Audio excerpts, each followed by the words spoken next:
Boa noite para todos, aqui é Andréa Fidelis, estamos na nossa live de domingo, não é? Nessa live de hoje nós vamos falar por que as pessoas não conseguem resolver seus problemas, quais as vantagens secundárias de se manter muitas vezes com problemas, não é? Além disso, eu vou estar também respondendo algumas perguntas, vou falar sobre a fobia social, transtorno de bipolaridade. Vou falar um pouco também sobre a relação pais e filhos adolescentes e vou focar um pouco, porque houveram muitas perguntas sobre relacionamentos abusivos e por que algumas pessoas têm dificuldade de se libertar desses relacionamentos abusivos, especificamente falando no relacionamento amoroso entre pares, né? Entre marido e mulher, namorado e namorada, certo? Então aproveitem, convidem as pessoas que vocês acreditam que vão se beneficiar desta conversa, não é? Façam as suas perguntas e curtam e compartilhem, porque esse conteúdo chega para mais pessoas se vocês curtirem e compartilharem. Então vamos começar? Estamos preparados? Vamos lá então. Por que eu escolhi esse tema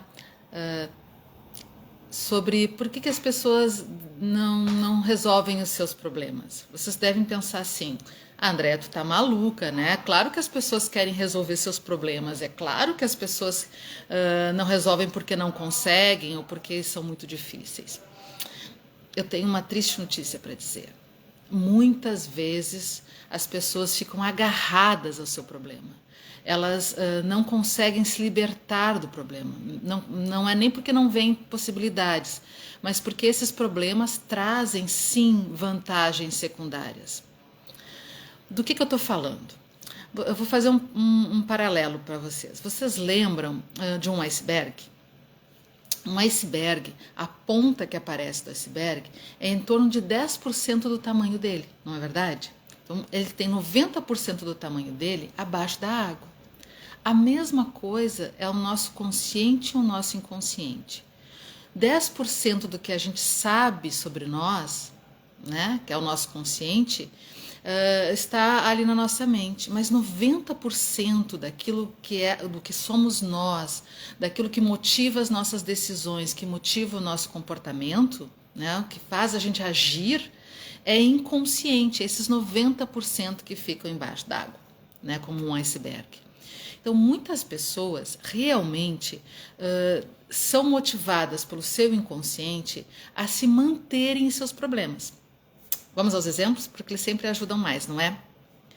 Que exemplos, então? Eu conheci uma senhora que todo final de semana, uma vez por semana, não final de semana, uma vez por semana, ela ia fazer as unhas, ia no manicure. E lá no salão as pessoas conheciam ela e ela reclamava muito do marido. Ela dizia que o sonho dela era morar na praia, que ela adorava sol, que ela adorava o mar, que ela adorava o calor e que o marido dela se recusava a ir com ela na praia, nem para tirar férias, não é? E que isso deixava ela muito chateada, e que ela ficava muito presa dentro de casa porque ele não gostava de sair, e que ela ficava muitas vezes deprimida por causa disso. Todo mundo já estava ali meio assim irritado com o marido dela, né, com pena dela. E o que não foi o espanto quando um dia chegou o marido para vir buscar essa senhora de carro, veio buscá-la, e a recepcionista perguntou quem é que ele veio buscar, ele identificou a ela e percebeu que ele usava luvas, chapéu, sobretudo, e achou estranho, que ele perguntou para ele qual era o problema que ele tinha. Aí ele disse que ele tinha um câncer de pele e ele não podia pegar sol, de maneira alguma. Por isso ele nunca saía durante o dia, ele só saía durante a noite. Vocês imaginam que o marido tinha motivo para não ir à praia, não é? Tinha motivo para não sair a passear, a pegar sol, morar na praia. Ele estava com uma doença importante. Aí vocês vão dizer assim: ah, então a mulher, a esposa dele era má, né? Ficava mentindo para as pessoas. Não, não necessariamente. Né? Ela tinha um ganho secundário em se sentir vítima da situação, vítima daquele marido. E por isso, muitas vezes, contava uma história parcial. Nem ela, muitas vezes, se dava conta do que ela estava fazendo, não é? Deixa eu só ver aqui que há umas perguntas no chat. Boa noite, tenho dificuldade, preciso de ajuda para esquecer o meu passado, estou me divorciando muito, sofrido em todos os aspectos, por favor me ajude. Olha, eu já vou tocar nesse assunto porque nós vamos falar sobre essas questões, viu, Estela? A gente não precisa esquecer o passado, bem pelo contrário. O passado é como se ele fosse a raiz de uma árvore, sabe? Se a gente esquece dela, quando vem as tempestades e vem as tormentas, a árvore cai porque não tem onde se sustentar. Se o passado é muito doloroso, a gente precisa olhar para ele e ressignificar esse passado, encontrar as forças, encontrar aquilo que nos sustenta, ressignificar mesmo. Eu vou voltar para isso, tá? Não te preocupa, eu vou voltar a falar sobre esse assunto. Foi muito boa a tua participação e muito bonita a tua coragem de trazer um tema como esse para a gente conversar. Só que ele tem a ver com essa questão que eu estou falando agora, que é que vantagem a gente tem em estar preso a alguns problemas, né? Eu tenho outros exemplos para dar para vocês. Conheci uma senhora que ela trabalhava em uma casa de família. Ela ficava lá na casa de família, ela dormia lá, né? E só voltava para casa um dia por semana, né? Só no sábado para o domingo. E às vezes os patrões dela diziam: olha, se você quiser, você pode ir para casa dormir, ou você pode ficar dormindo só 3, 4 dias e ter 2 ou 3 dias de folga. E ela não queria de forma alguma, né? O que fazia? E ela reclamava muito, que ela estava sempre muito cansada, que ela não conseguia dar conta da vida dela, de cuidar da casa dela, e que o marido dela brigava muito com ela, mas que ela precisava trabalhar, e isso era um problema para ela. Por que ela estava aí com um ganho secundário, ela não estava resolvendo o problema dela? Porque, na verdade, ela não queria ir para casa dormir todas as noites. O marido estava aposentado e ela não gostava de conviver com ele. Só que de vez de ter que enfrentar este problema, ela simplesmente se colocou num lugar de que ela precisava trabalhar e dormir lá no trabalho, que era melhor para ela. Ela estava mentindo para ela? Não, ela não estava mentindo. Ela conseguia resolver o problema dela para ter mais tempo, ficar menos cansada e ter mais tempo em casa? Poderia. Só que ela tinha um ganho secundário aí, que era não olhar para a dificuldade que ela tinha de convívio com o próprio marido. Um outro caso que eu posso contar para vocês é o atendimento de crianças, não é? Atender criança é brabo, sabe? Sinceramente, é brabo no sentido assim, a criança sempre é sintoma da família. E muitas vezes a família não quer que a criança melhore.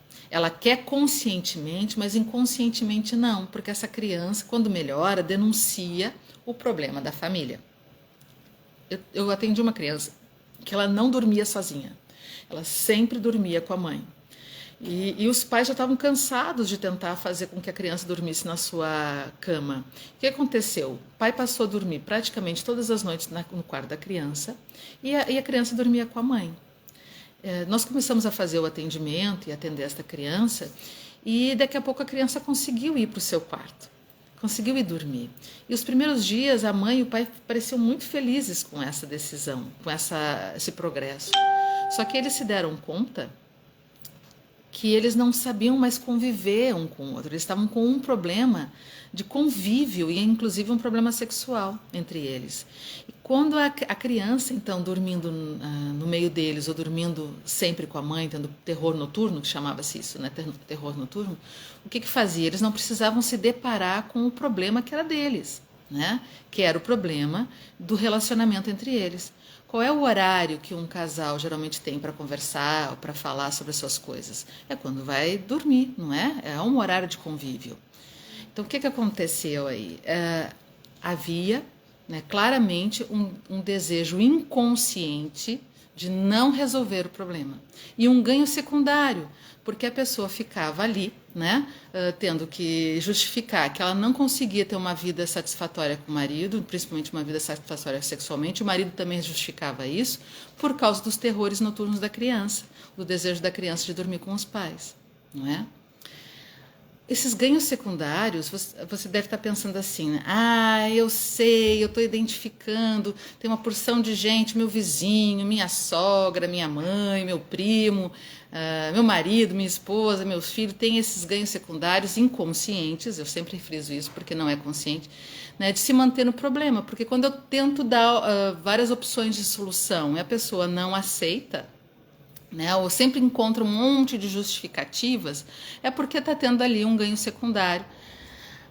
Mas, na verdade, todos nós, eu e você, temos muitos dos nossos problemas que a gente prefere manter como problema. Por quê? Porque a gente ganha algo ali, faz um ganho inconsciente, né? Porque se eu resolver aquele problema, se eu for enfrentar aquele problema de frente, eu tenho que assumir a responsabilidade pelas minhas coisas. E é mais fácil eu dizer que eu não tive um sucesso na minha carreira porque tive filhos muito cedo e eles me impediram de estudar, o que não é verdade. Aí eu coloco a culpa nos outros.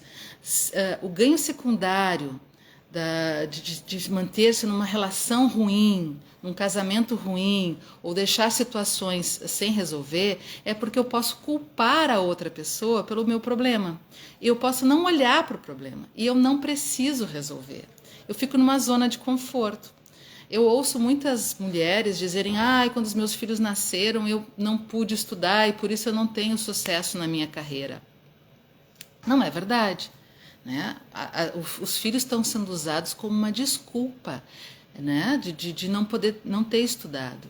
E aí a mãe, a mulher, a pessoa pode usar essa desculpa a seu favor e dizer: olha, realmente eu não fiz porque eu não é porque eu não consegui, foi por causa deles, não é?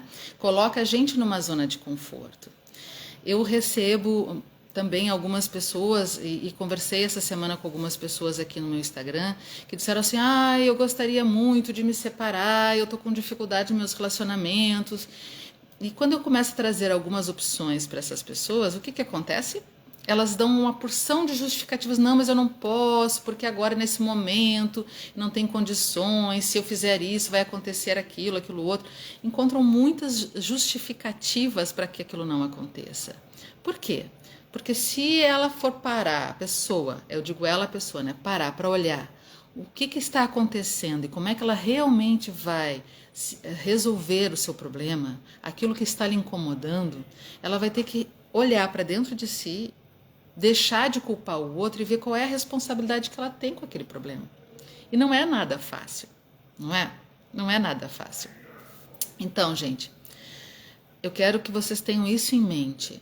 Na hora que vocês perceberem que tem um problema crônico na vida de vocês, um problema financeiro, um problema de relacionamento, um problema de não ser promovido no trabalho, um problema de se sentir com baixa autoestima, um problema de alcoolismo na família ou de drogadição, um problema de relacionamento, seja qual for, dá uma olhadinha e pensa assim: o que eu ganho?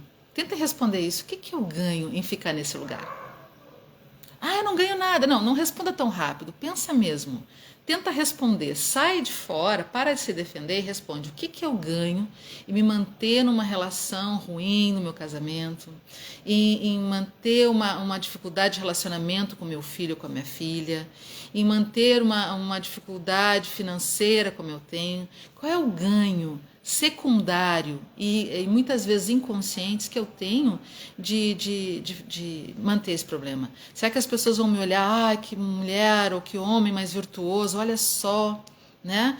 Tão trabalhador e não consegue nada na vida, as pessoas vão ficar com pena de você? É isso que você quer ser admirado pela pessoa tão trabalhadora e tão sofrida que você é?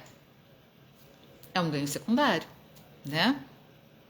Você quer dizer: olha que mulher mais raçuda, ou que homem mais raçudo, que forte, mesmo com todos aqueles problemas, ele sobrevive, fica bem. Nossa, que exemplo! É isso que você quer? Você quer ser admirado por causa de todas as dificuldades que você gerencia na sua vida? Há muita gente assim. E as pessoas não fazem por mal. É inconsciente.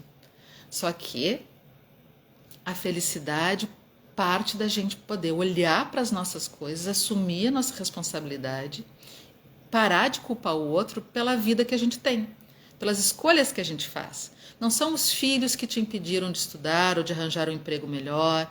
Não é o marido que você tem ou a esposa que você tem que te impede de ser feliz. Não é a mãe ou o pai que você tem que prejudicaram a sua vida. É você que tomou algumas decisões e que, de alguma forma, traz uma vantagem secundária em se manter nesse problema ou nessa situação difícil. Certo? Eu não esqueci da pergunta que a nossa ouvinte que colocou, e eu já vou entrar direto para responder as questões dos relacionamentos abusivos, não é? E da questão da separação de um casamento, que foi a questão que uma pessoa nos trouxe, não é? Nós falamos na semana passada sobre relacionamento abusivo ou relacionamentos tóxicos. Hoje eu vou falar especificamente de relacionamentos abusivos e relacionamentos tóxicos entre relações amorosas, marido e mulher, ou namorado e namorada, pessoas que vivem juntos, tá bem? Quando as pessoas têm um relacionamento tóxico, nem sempre elas percebem. Eu indico para vocês na Netflix uma série chamada Maid, que é empregada, que aborda isso, né? Que ela tem um relacionamento tóxico, abusivo com o marido dela. E como é que ela fez o processo dela para se libertar. Então vale a pena assistir esse seriado da Netflix. Mas muitas pessoas, elas demoram algum tempo para perceber que elas estão num relacionamento abusivo ou um relacionamento tóxico. Nem sempre o relacionamento afetivo, tóxico, ele se dá porque o marido bate na esposa, ou porque porque ele é alcoolista, ou porque ele é agressivo. Às vezes, essa relação tóxica, ela é uma relação psicologicamente tóxica. Aquela outra pessoa está sempre denegrindo a imagem do parceiro ou da parceira, está sempre colocando esse parceiro, essa parceira, de uma forma negativa, está sempre falando, se referindo desse parceiro, dessa parceira de uma forma muito negativa, né? A Helene disse que sempre estamos procurando um culpado para responsabilizar pelos nossos problemas ou falhas, exatamente. E nessa relação também de um relacionamento tóxico ou um relacionamento abusivo, a gente também coloca a responsabilidade no outro. Ele é que me faz mal e eu não posso fazer nada, foi porque eu não tenho estrutura, não é? Só que quando você identifica que você está num relacionamento abusivo, às vezes um relacionamento abusivo emocionalmente abusivo, esse é o primeiro passo para fazer essa mudança. E o que acontece com as pessoas quando estão num mau casamento, agora respondendo para ti que me perguntou agora no início, né, sobre o teu casamento, sua separação, ou outras pessoas que sabem, que me perguntaram sobre esse assunto de relacionamentos abusivos, relacionamentos tóxicos, né? Quando a pessoa percebe que ela está nesse relacionamento, o que acontece com ela, anos e anos exposta a esse relacionamento abusivo e a esse relacionamento tóxico? A autoestima dessa pessoa fica destruída, fica arrasada, fica no chão. A pessoa deixa de acreditar em si próprio. Não acredita, não consegue ver em si nenhum mérito. Acredita às vezes, chega a acreditar que aquilo que o outro falou para si é verdade, que o outro tem razão naquilo que está falando. Então a pessoa parece que não tem mais força para lutar contra aquela pessoa que lhe fez tão mal. Ela passa a achar que ela realmente merece, ou que ela não vai arranjar mais ninguém bom o suficiente, não é? E que ela não merece nada de bom. Então, se você perceber que está numa relação dessas abusivas, né, o primeiro passo é se dar conta que o abuso e a toxicidade não é só por uma violência física, mas é também por uma violência psicológica, porque você já não acredita mais em você. Você já está olhando para você, né, como alguém destruído emocionalmente, já não tem mais força. Então a primeira coisa que precisa ser feito é reforçar a tua autoestima. A primeira coisa é reforçar a sua raiz, a sua base, para poder suportar essa relação. No caso da separação, mesmo em casamentos onde não houve, né, um relacionamento tóxico ou um relacionamento abusivo, onde as pessoas se separaram por vários motivos, e aqui não vou entrar, né, no detalhes, resolveram se separar. Ninguém casa pensando em se separar, ninguém se relaciona com outra pessoa pensando em se separar, não é? E quando isto acontece, faz com que a pessoa fique realmente muito deprimida, muito chateada, se sente fracassada, não é? A primeira reação, uma reação imatura, é culpar o outro. Mas lá dentro do seu coração, do seu íntimo, também há um sentimento de culpa. Há uma autorresponsabilização por aquilo. E se sente muito arrasada.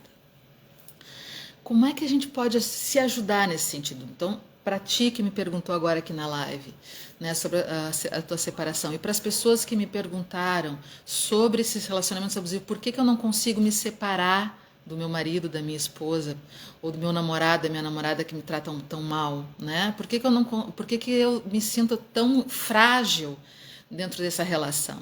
A dica que eu dou, e isso é certo, vá reforçar a sua autoestima.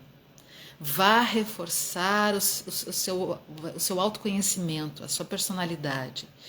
Isso não se faz sozinho, é impossível fazer sozinho. A gente precisa de ajuda. O forte não é aquele, né, que dá conta das coisas sozinho. O forte é aquele que percebe quando precisa de ajuda. Porque nada mais arrogante, né, do que alguém achar que dá conta de tudo sozinho. Ninguém dá conta de tudo sozinho. Então, eu sugiro, se você não consegue está numa relação muito ruim e não consegue se separar desta pessoa, do marido, da esposa, do namorado, da namorada, né, do pai ou da mãe, ou seja quem for, que está numa relação ruim, ou aquele que acabou de se separar, não é? Que sempre é bastante difícil, invista no autoconhecimento. Por que, André? Você está puxando a brasa para o teu assado, está querendo que a gente seja teu cliente? Olha, eu adoro atender as pessoas, é a minha profissão, e estou aqui, né, para quem quiser entrar em contato comigo para a gente fazer a terapia. Mas eu não estou indicando a mim, eu estou indicando qualquer terapeuta qualificado. Procure um bom terapeuta qualificado. Vá fazer terapia. Existem terapias gratuitas nas universidades, nos cursos de psicologia, ou com valores muito acessíveis. Há muitos profissionais que fazem valores acessíveis, se essa questão é financeira, né? Invista nisso. Se você ainda não está conseguindo se separar ou sair dessa relação, se sente preso a este homem ou a esta mulher que já disse para você, pode ir embora se você quiser, né? Eu não gosto de você, você só está aqui porque, né, tá nessa situação, então, né, te xinga, te diminui, ou você que está se sentindo assim destruído porque não consegue manter seu casamento, vá fazer uma terapia. Por quê, gente? De novo, vou trazer aqui a árvore como um símbolo, né? Nós somos, o nosso inconsciente, a nossa autoestima, a nossa personalidade é como as raízes de uma árvore. Se elas estão fortes, elas suportam qualquer tempestade. Se a gente fica só se preocupando com as folhas, com os frutos ou com o tronco, quando vem uma tempestade, arranca a árvore e ela morre. Nós temos que investir nas nossas raízes, nós temos que investir na nossa história, nossa essência. E é a terapia que traz esse tipo de conhecimento, esse autoconhecimento. Tem cursos, tem terapias diferentes, tem abordagens diferentes, tem gente muito boa por aí. Procure as pessoas que possam lhe ajudar. Isso é sinal de maturidade, isso é sinal de força, isso é sinal de humildade. Reconhecer que eu preciso de ajuda e dar esse passo. Ele é muito importante. Se não for comigo, que seja com alguém da sua cidade ou alguém da sua confiança. Existem muitas pessoas boas. Eu mesmo indiquei para algumas pessoas alguns serviços que tinham valores bastante em conta na cidade, porque essa pessoa precisa se cuidar. Então, para a gente se valorizar, para a gente se amar, para a gente se cuidar, a gente tem que olhar para a nossa história. Aí, de novo, respondendo para você que me fez a pergunta agora no início. Não adianta esquecer o passado. Ele não vai ser arrancado da gente. A gente precisa olhar para o nosso passado e se fortalecer. Certo? Isso é muito importante, gente. Muito importante. Mas vamos seguir então, né? fazendo outras perguntas, né, que me vieram aqui. Uma pessoa me perguntou também como é que faz para conviver com um quadro psiquiátrico importante, por exemplo, transtorno depressivo, transtorno bipolar, né, pessoas que têm diagnóstico psiquiátrico, certo? Seja transtorno bipolar, esquizofrenia, fobia social, enfim, toque, né, síndromes de Tourette, outras síndromes. Bom, gente, da mesma forma como eu falei para as pessoas aqui de quando elas estão com um problema, quando a gente descobre e se conscientiza de que a gente tem um problema ou tem uma doença, o que a gente precisa é se tratar, não é? Muitas das doenças psiquiátricas ou das doenças emocionais, dependendo do nível que elas têm, porque tem níveis mais graves, níveis menos graves, né? Todas elas são tratáveis. São tão tratáveis que às vezes a pessoa até esquece que ela possa estar doente, esquece. Ela já nem sente mais os efeitos da doença. Tem cura, muitas das doenças, assim, depressão diagnosticada como patologia, né? Síndromes, fobias diagnosticadas como patologias, que a pessoa teve esse diagnóstico, ela buscou um profissional e tem diagnóstico, não tem cura. Mas como eu disse lá no Stories, né? Mas tem tratamento. Como é que a gente faz esse tratamento? O primeiro passo é se conscientizar que a gente tem essa dificuldade e se pode viver muito bem quando se faz o tratamento. Muito bem. Tem pessoas com quadro de esquizofrenia diagnosticada, pessoas com vários tipos de doenças e transtornos ou síndromes emocionais que com o tempo, com o tratamento, ficam muito, muito bem. A primeira questão é se dar conta disto. A segunda é buscar um psiquiatra, né, para que possa acompanhar o teu caso, né, com a medicação, se for necessário. E o terceiro passo é buscar um terapeuta, um psicoterapeuta. E aí eu já vou aproveitar para responder uma pergunta da Jennifer, que ela perguntou para mim assim, quando é que a gente precisa de um psiquiatra e quando é que a gente precisa de um psicólogo? E se eu estou num psicólogo, eu preciso procurar um psiquiatra? E se eu estou no psiquiatra, eu preciso procurar um psicólogo? Eu já volto depois para a questão das síndromes, ok? O psicólogo e o psiquiatra são duas pessoas, têm duas funções diferentes, tá? O psiquiatra é um médico, ele vai olhar para a saúde física da pessoa. O foco dele está na doença, na patologia. Então, muitas pessoas que têm uma dificuldade, ou um transtorno, ou um diagnóstico emocional, como transtorno de bipolaridade, obsessividade, esquizofrenia, uma fobia, enfim, toque, seja o que for, não é? Depressão diagnosticada. Ela precisa tomar medicação para que o organismo volte a se equilibrar, porque ela está com um desequilíbrio emocional muito, muito severo, muito forte, né? E ela sozinha não vai conseguir dar a volta, né? Lidar com todo esse desequilíbrio emocional. Né? Se está com uma depressão muito severa, não vai conseguir sair sem uma ajuda medicamentosa, porque está com tudo ali desnivelado, não é? Se a pessoa tem uma bipolaridade, ela precisa equilibrar ali para não cair nem na fase da mania, nem na fase da depressão. Se a pessoa está com uma síndrome, uma ansiedade, né, diagnosticada, não está conseguindo sair de casa, não está conseguindo contornar, ela precisa tomar a medicação para controlar essa doença. Então, esta é a função do psiquiatra, não é? Uma pessoa que não tem diagnóstico psiquiátrico pode procurar um psiquiatra? Pode. Às vezes acontecem situações na vida que fazem a gente perder o nosso chão, não é?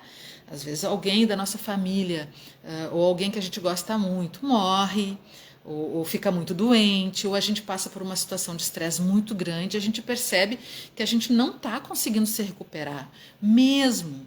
E aí a gente pode precisar da ajuda do apoio psiquiátrico para tomar a medicação. Mas via de regra, há psiquiatras que fazem tratamento, acompanhamento terapêutico, mas via de regra, o psiquiatra ele vai somente medicar e acompanhar essa relação com a doença ou o transtorno, ou a dificuldade, né, com a medicação. E o psicólogo, o que ele faz? O psicólogo ele trabalha com a normalidade. ele trabalha com a vida prática, o dia a dia, com a felicidade. Ele vai trabalhar com as emoções das pessoas para que elas possam cada vez mais se conhecer e melhorar a sua capacidade de lidar com a sua própria vida. Então, se a pessoa tem um transtorno de bipolaridade, seja qual transtorno que seja, de ansiedade, de depressão, e ela está indo no psiquiatra, ela não está resolvendo o problema dela, ela está equilibrando as questões físicas. Agora, se ela quer poder lidar com esses problemas de uma forma mais efetiva, ela precisa fazer uma psicoterapia. Por quê? Porque quando ela começa a estudar e a olhar para dentro dela, ela vai fortalecendo a autoestima dela. Ela vai fortalecendo a personalidade. Ela vai reconhecendo os gatilhos que vão disparar a sua instabilidade, o seu desequilíbrio. E já vai sabendo como evitar para isso. Então, quando vier uma situação mais difícil, ela vai estar emocionalmente mais madura, mais preparada para lidar com aquilo. Ela vai reconhecer os sinais. Por exemplo, uma pessoa que tem uma tendência depressiva, né? Ela tem uma doença, a doença depressão, um transtorno depressivo, está tomando a medicação e começa a fazer terapia. Daqui a pouco ela começa a perceber que ela está tendo alteração do sono, está com a medicação, está com alteração do sono, ela está com dificuldade de lidar com a situação, ela vai viver um momento estressante, vai se mudar, vai trocar de emprego, vai se separar, não é? E aí, ela sabe que ela vai entrar em desequilíbrio, que só a medicação pode não dar conta de manter ela equilibrada, dela não ceder, né, emocionalmente para a sua fragilidade. E se ela faz terapia, ela já percebe, opa, eu estou começando a desenvolver os quadros, eu estou começando a ficar ansioso, estou começando a ficar deprimido. E ela vai buscar dentro dela, já porque foi trabalhado durante o tempo, as forças, né, a robustez para lidar com aquela dificuldade, né? E vai poder lidar e evitar muitas vezes aquilo que está acontecendo. E eu já vi isso muitas vezes, gente. Nossa, muitas vezes. E é muito bonito de ver, porque se percebe, não é, que a pessoa começa a gerenciar a sua maturidade, as suas capacidades para lidar com as demandas da vida. Porque dificuldade, tempestades, problemas acontecem para todo mundo. O que faz a diferença para a gente poder lidar bem e poder ficar feliz e ficar bem? Se a gente tem maturidade, tem estofo, né? Tem robustez para lidar com essas situações. Por isso a terapia é aconselhável para todas as pessoas, todas as pessoas. Esta é a diferença, viu, Jennifer? Então, se você faz psicoterapia, não necessariamente precisa fazer e buscar um psiquiatra, não é? O contrário é mais frequente, a pessoa está no psiquiatra e busca psicoterapia, mas muitas pessoas buscam psicoterapia, vão fazer terapia emocional para desenvolver a sua inteligência emocional, para se conhecer melhor, para poder viver melhor, para se libertar de muitas amarras, para parar de ficar preso aos problemas, para parar de fazer autossabotagem, para poder criar relações emocionais mais felizes, para si próprio e para os outros, certo? Por isso eu indico fortemente isso é um investimento para a nossa felicidade.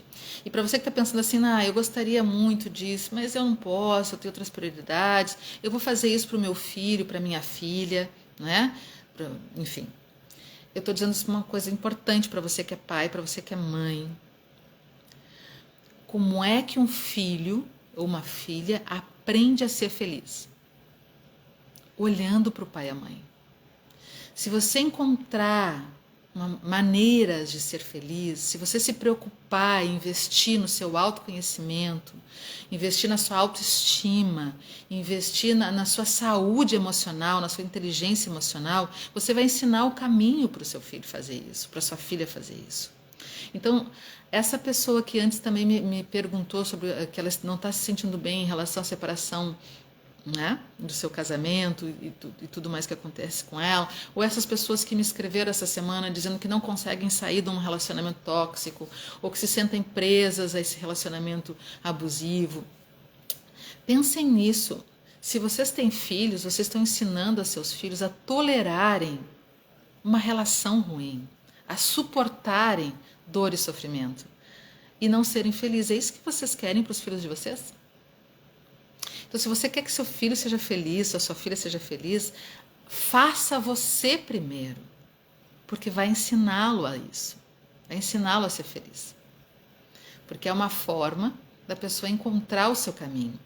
Tolerar um casamento ruim, tolerar uma situação de frustração, tolerar uma dor ou um problema em nome dos filhos, você está dando um tiro no pé, porque você vai ter esse problema de novo, lá na frente, com seus filhos, porque eles vão viver a mesma coisa.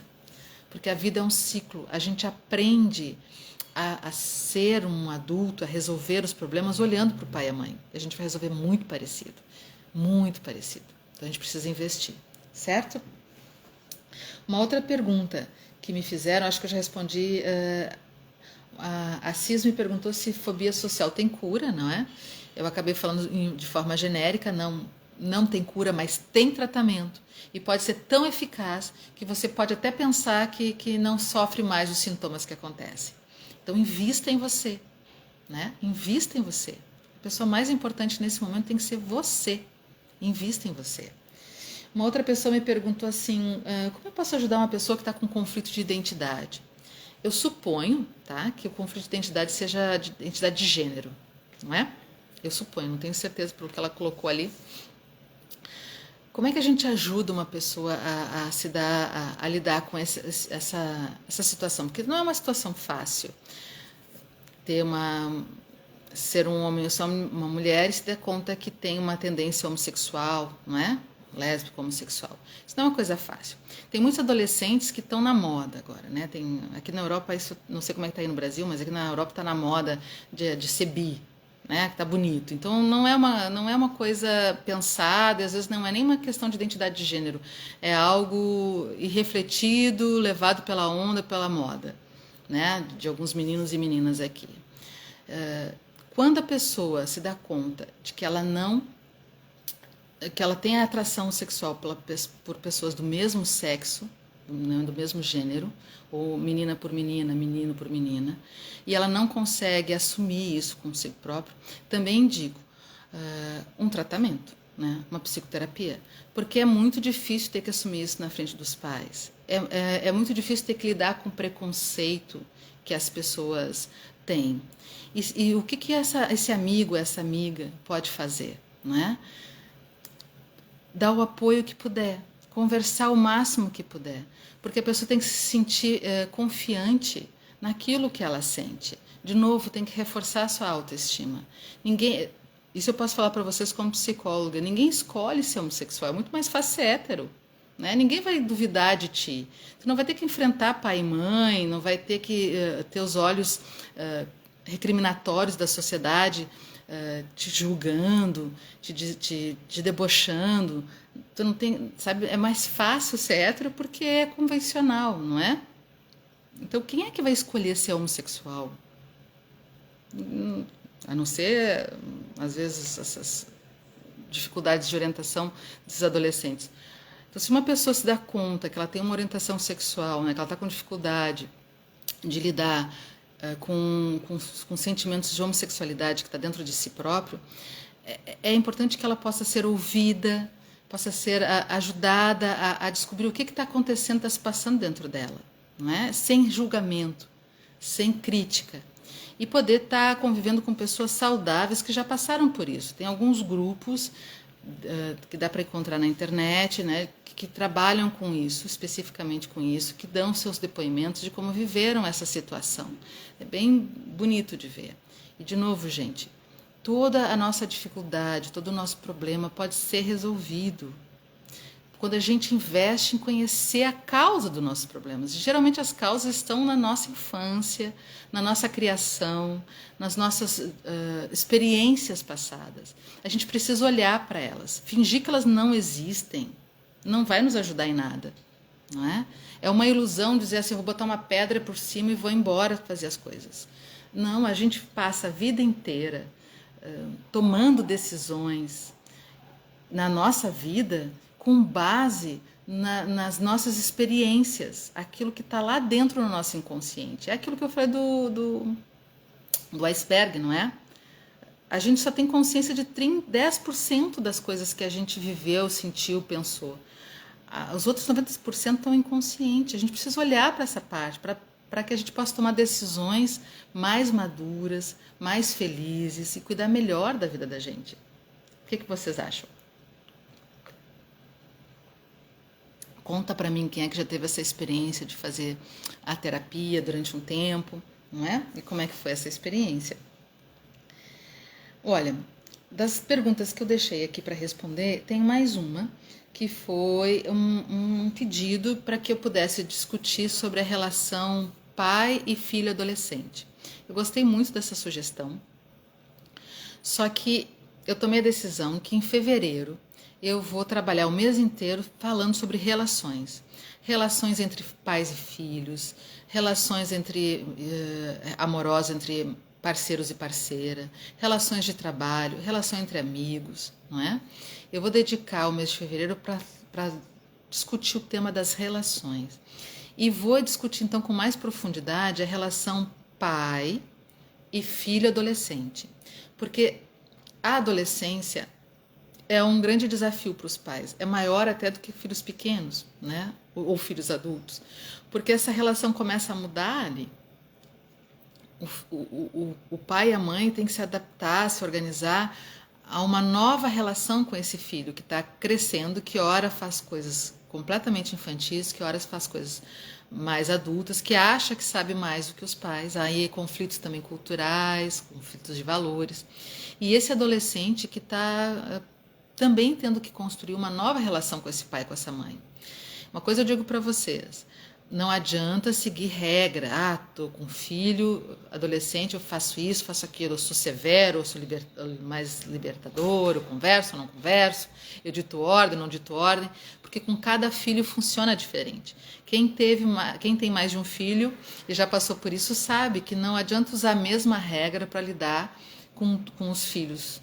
Cada um tem um jeito de pensar, uma personalidade, um temperamento, uma situação de vida que está vivendo. E que não dá para a gente agir da mesma forma com todos eles, né?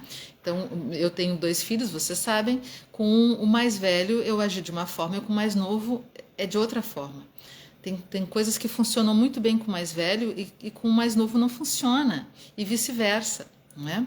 Como o assunto é bastante amplo, eu vou dedicar a falar isso especificamente numa live nas relações entre pais e filhos, adolescentes e adultos, não é? Em fevereiro. Então aguardem e fiquem acompanhando o material.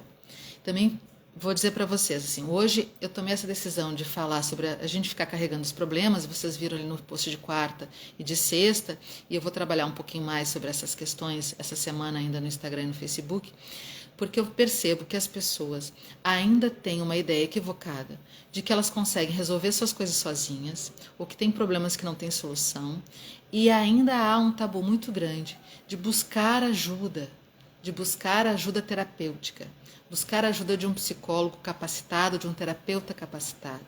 A vida da gente vale a pena, é para a gente ser feliz, é para a gente poder construir uma vida bacana. Só que a gente precisa aprender, às vezes a gente não sabe como fazer isso.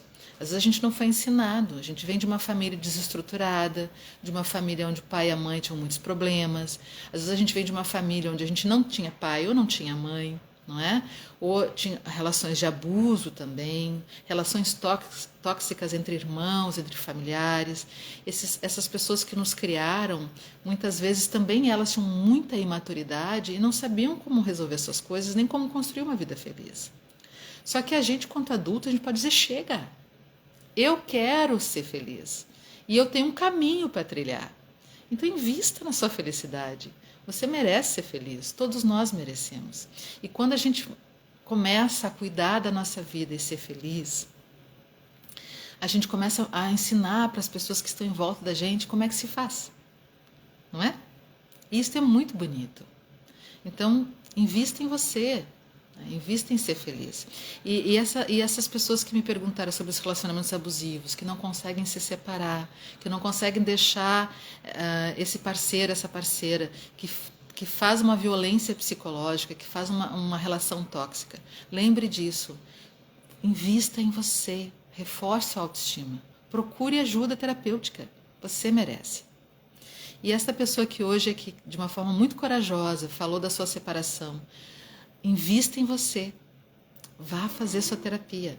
Se não quiser fazer comigo, não há problema. Tem excelentes terapeutas. Eu conheço vários terapeutas excelentes que podem estar te ajudando, não é? A Silvia disse que está gostando bastante da live. Obrigada, fico feliz, né? Uma pessoa que eu não consigo ver o nome aqui me deu boa noite. A Jennifer disse sim, foi bem esclarecedor. Obrigada pela resposta. Obrigada, Jennifer, pela resposta. A Eliane colocou aqui: o autoconhecimento é o melhor investimento da vida. Sem nos conhecer, é quase impossível perceber e enxergar o caminho a seguir. Exatamente, Eliane. Sabe, é como se a gente fosse numa loja e tem que comprar um supermercado e vai comprar algumas coisas para casa, os mantimentos, não é? E tu não tem ideia de quanto dinheiro tu pode gastar e nem do que tu está precisando. Vai ser um fiasco, não é? Então a gente precisa conhecer a nossa capacidade, saber o que a gente tem de bom e aquilo que a gente precisa melhorar, saber quais são aquilo que a gente vai enfrentar no futuro. Então o autoconhecimento é a chave para tudo na nossa vida. Não perca tempo mais sendo infeliz, e não tem tempo, viu? Eu comecei a atender uma pessoa de quase 70 anos e tem sido uma experiência magnífica o atendimento, libertador para ela. E para mim tem sido uma experiência ótima. A Ju Advogada diz: eu fiz terapia durante um bom tempo, foi a melhor coisa que fiz para mim. Aprendi a me conhecer e a descobrir que sou forte e tenho valor por mim e pela minha família. É verdade. Muito lindo esse teu depoimento. Porque muitas vezes a gente pensa que terapia é só para quem está doente. Terapia é para quem está mais forte. Porque as pessoas, às vezes, estão tão cegas que elas não buscam terapia porque elas acham que elas não têm problema nenhum, que o problema é sempre aos outros. Só que nós todos temos nossas coisas mal resolvidas. Nenhum de nós vem de uma família madura emocionalmente. Todos nós vivemos de experiências infantis difíceis. Todos nós. Isso é uma constatação. Mesmo eu, que tive uma boa estrutura familiar, também tive as minhas experiências. Mesmo os meus filhos, tendo uma mãe psicóloga, às vezes eu acho que até que atrapalha, né? Tem as suas coisas para trabalhar e eu percebo assim algumas fragilidades deles que eles precisam trabalhar e precisam fazer suas terapias para se conhecer melhor. Acreditem, é na fragilidade que a gente encontra a nossa força. Quando a gente tem coragem de olhar para a nossa fragilidade, para os nossos pontos cegos, é aí que a gente começa a ficar forte e consegue lidar com todas as situações que vêm na nossa vida.